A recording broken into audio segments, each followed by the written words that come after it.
કેશોદમાં Swami Vivekananda town હોલનું 5.21 કરોડના ખર્ચે નિર્માણ થતા કેબિનેટ કૃષિ મંત્રી રાઘવજીભાઈ પટેલના હસ્તે લોકાર્પણ કરવામાં આવ્યું હતું।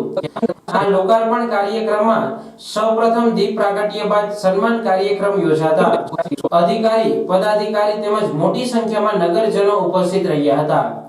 કેશોદના માંગરોળ રોડ નજીક આવેલ તકિયા વિસ્તારમાં શહેરી વિકાસ યોજના અંતર્ગત પાલિકા દ્વારા 5.21 કરોડના ખર્ચે સ્વામી વિવેકાનંદ ટાઉન હોલનું નવનિર્માણ કરવામાં આવ્યું છે। આ ટાઉન હોલ લોકાર્પણ પ્રસંગે કેબિનેટ કૃષિ મંત્રી રાઘવજીભાઈ પટેલ હાજર રહેતા તેમના હસ્તે તકતી અનાવરણ અને ડિજિટલ લોકાર્પણ કરવામાં આવ્યું હતું। આ પાલિકા હસ્તકના આ ટાઉન હોલનું મોટા શહેરો માફક તમામ સુવિધાઓથી સજ્જ અને શહેરીજનોને અત્યાધુનિક સુવિધા મળી રહે તે રીતે નિર્માણ કરવામાં આવ્યું છે। આ ટાઉન હોલ વાતાનુકૂલિત છે। ડોલ્બી સાઉન્ડ સિસ્ટમ, 356 સીટની બેઠક વ્યવસ્થા, વિશાળ સ્ટેજ, આકર્ષક લાઇટિંગ વ્યવસ્થા, સીસીટીવી કેમેરા, ફાયર સેફટી સાધનો તેમજ પાર્કિંગ જેવી સુવિધાઓથી સુસજ્જ છે। આ પ્રસંગે કૃષિ અને પશુપાલન મંત્રી રાઘવજીભાઈ પટેલે પોતાના ઉદ્બોધનમાં કેશોદ શહેર પ્રગતિશીલ શહેર હોય, પાલિકા દ્વારા વિવિધ વિકાસના થતા કામોની જાણકારી મેળવી હતી અને સતત પ્રયત્નશીલ કેશોદ પાલિકાના અધિકારીઓ, પાલિકાના ચૂંટાયેલા સદસ્યો, પદાધિકારીઓને અભિનંદન પાઠવ્યા હતા। શહેરીજનોને વધુને વધુ સુવિધા મળી રહે તે માટે કેન્દ્ર અને રાજ્ય સરકારની ગ્રાન્ટનો પૂરો ઉપયોગ કરો તેવી ટકોર પણ કરી હતી।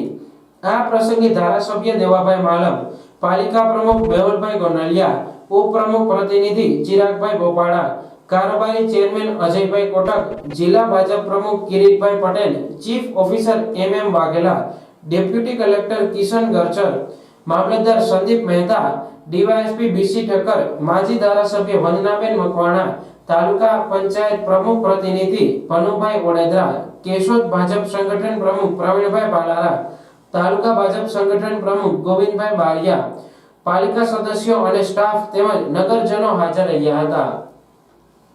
કેશોદ ખાતે લગભગ ₹521 લાખના ખર્ચે અદ્યતન ટાઉન હોલ બન્યું છે, જેનું નામ આપ્યું છે સ્વામી વિવેકાનંદ ટાઉન હોલ।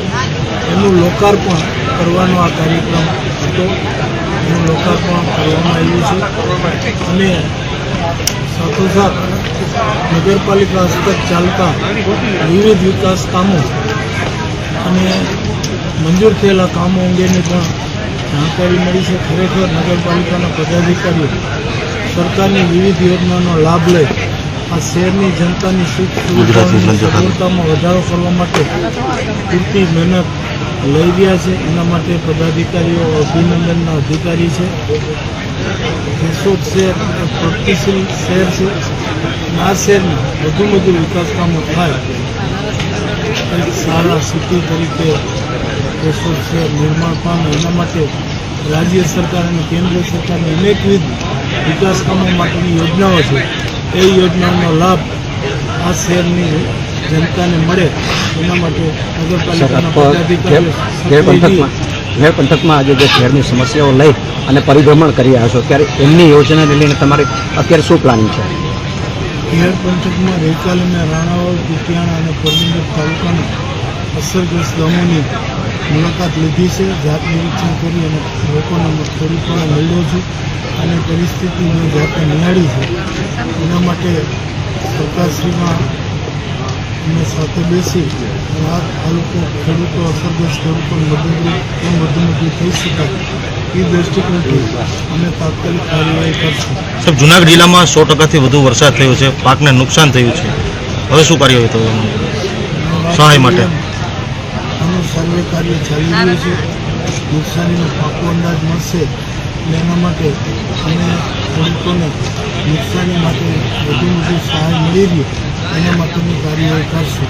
બીજી જે આપણે વાત કરી ખેડ પંથકનો આ પ્રશ્ન આજની નથી, દર વર્ષે આ સ્થિતિ સર્જાય છે અને એના માટે રાજ્યના માનનીય મુખ્યમંત્રીશ્રીએ તંત્ર અધિકારીઓને સૂચના આપી છે કે કાયમી ધોરણે આ પ્રશ્ન હલ થાય અને એના માટેની યોજના તાત્કાલિક બનાવે।